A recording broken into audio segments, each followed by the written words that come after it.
கோமடி தலைமுன். அளவு சொல்லுங்க தலைவரே. என்னடா முனுசாமி அவன் தொகுதியில ஓட்டு கேட்டு போனானே, என்னடா ஆச்சு? ஐயா ஓட்டு கேட்டு போயிருக்கானுங்க.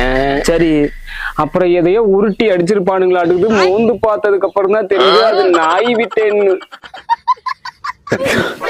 அப்புறம் என்ன ஆச்சு? அப்புறம் பக்கத்துல இருந்த மாட்டு தொட்டியில மூஞ்சிய கழுவிட்டு வந்துட்டாங்க தலைவரே.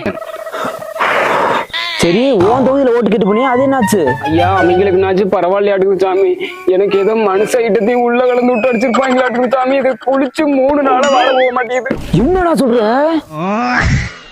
ஐயா நம்பலன்னா என்ன வந்து மோந்துவனா வாருங்க சாமி தெரியும். ஏண்டா கொஞ்ச நாள் மக்களுக்கு எதுவும் செலவு பண்ணீங்களா இல்லையாடா? ஏன் இது வந்து சின்ன கொண்டாட்டிக்கு ஒரு எஸ்டேட் ஒண்ணு வாங்கினேன். அதனால இந்த இருந்த காசெல்லாம் செலவாயிருச்சு சாமி. ஏண்டா மக்களுக்கு செலவு பண்ண வேண்டிய காசெல்லாம் உன் சின்ன பொண்டாட்டி செலவு பண்ணிட்டு நீ? ஏனுங்க தலைவரே, உங்க நடு பொண்டாட்டிக்கு நீங்க ஒரு 500 கிலோ நகை வாங்கி கொடுத்துக்கல. நான் எதுனாச்சும் தலையிட்டுனா தலைவரே. சரி, இந்த வீட்டுல இட்லி ரெடி ஆயிடுச்சேன், என் பொண்டாட்டி கூப்பிடுறா, நான் அப்பவே கூப்பிட்டுமா?